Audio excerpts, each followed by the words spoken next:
Not bad for a Monday. Hey guys, welcome to the Parts Bin. Today we're talking about billet freeze plugs.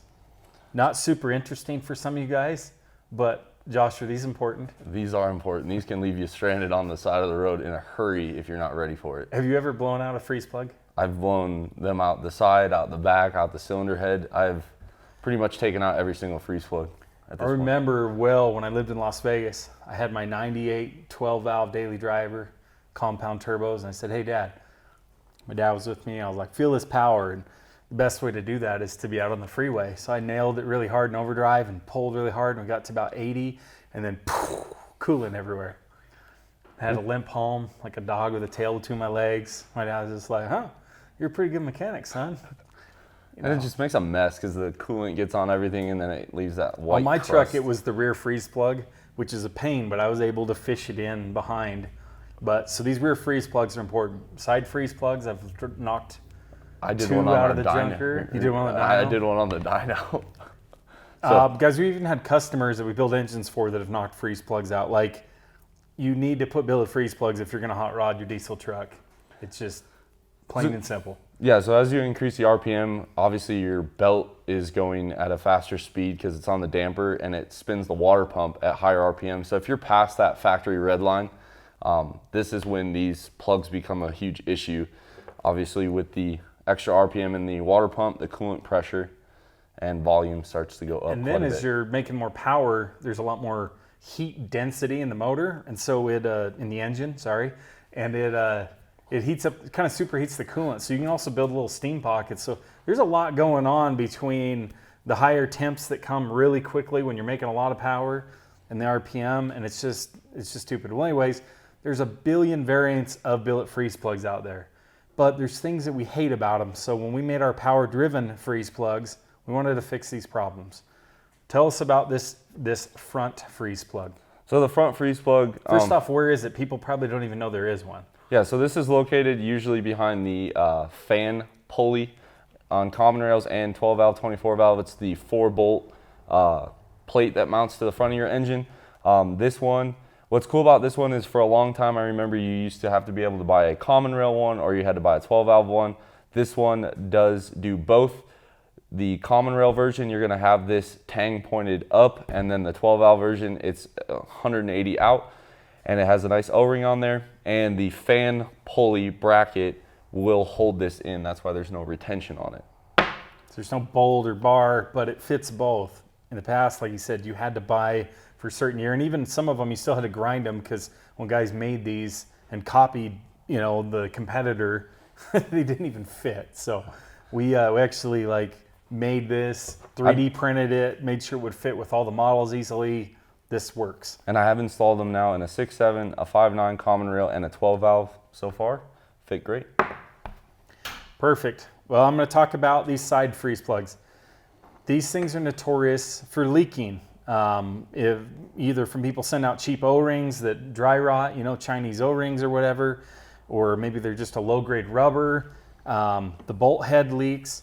So in this side freeze plug, our guys in the R&D department worked on putting we have a nice bolt here with a tapered head so that it can, pan head screw so it can seal.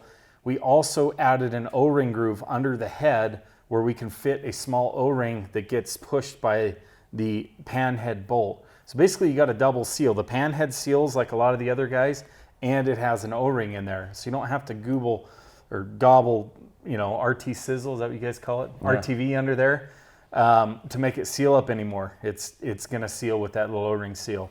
And then we've got a solid bar because we've had trouble with some of the welded bolt versions and stuff. I mean, you've had that fail, right? Yeah, I have had that fail in it, yeah. Because guys, sometimes they'll weld a nut on there and the weld breaks if you don't have it flipped the right way, but only fit one way. So we made a solid bar that's drilled and tapped so that, anyway, like I said, it's not a huge deal, but if you're getting a freeze plug to fix a leak, the last thing you want is to blow out a billet freeze plug, which you've done before, and admittedly I've done before too, because of some of these deficiencies in them. Or I've had them leak, like on my daily driver, 98 12 valve, when it gets cold, they leak unless you put RTV. Well, these ones won't leak. Tell us about the back one. All right, so this is your rear freeze plug. This one has the 2 bolts on the back of the engine block. What's cool about this one, number one, a lot of guys can't always afford the expensive block off plates and stuff like that that turn into bypasses. So we gave you a provision if you want to do a pressure bypass on the back. And this one obviously is a little bit more cost effective for the guys that just want the security and don't want the other cooling portions. And then we do supply the bolts and a nice O-ring as well. And it installs great. They fit perfect. The other problem I've had with some of these cheap rear block-off plates, like I put on my truck, is it had National Taper Pipe Thread, or NPT threads. So when you're trying to thread a 90 on there, you have to try to clock it just right and guess, because these bolts aren't symmetrical, like it only goes one way when you go to put it on, or it won't line up. And so I had to guess which way it went, and it was a nightmare. This fitting is an O-ring Boss fitting. So like your typical hydraulic fitting where you can hold the fitting whatever orientation you want, and then when you tighten the nut on the little collar, it tightens right in there. O-ring Boss is modern hydraulic fittings. They don't leak. That's why they went and got rid of pipe thread stuff, because that's kind of old school. I don't want to say ghetto, but it's just not, it's not, if you are making a new part like we are, let's put the right fitting on there. Yeah. And again, we have all these readily available for you guys. The only thing is if you have a 12 valve and you take the heater block out, you do need an extra block heater. Block heater. So if you pull out the block heater, you would want to get 4 instead of 3 side plugs. And then you need 1 for the rear and 1 for the front. So again, it'll be 5 freeze plugs unless you pull the block heater out. Then you'll need 6 for your 12 valve, 24 valve. And then the Common Rail guys, you only need 3 on the side because the block heater threads into the oil cooler boss. Now the block heaters, they're retained with a crossbar. They don't pop out. I have one on my race truck. A lot of guys do, because if your grid heater fails, or if you delete your grid heater on your race truck or hot rod truck, it's nice to have a block heater so you can get the truck started. You know, unless daily race truck. For your daily race truck. Unless you're a 12 valve guy and you carry ether anyway, then it doesn't matter. But honestly, we've had Todd's truck where it didn't want to start with ether, where we had to block heater. Thankfully, we didn't have a block heater, but we put hot water in the intercooler tanks and cycled it through the oil, which warmed up the block. But yeah, unless you have the good John Deere stuff, like I said, I digress. But anyway, Billet freeze plugs. Thanks for watching the Partsman, guys. Be sure to like the video if you like this type of information. Be sure to subscribe to our channel so that you know, our camera guy feels good about himself.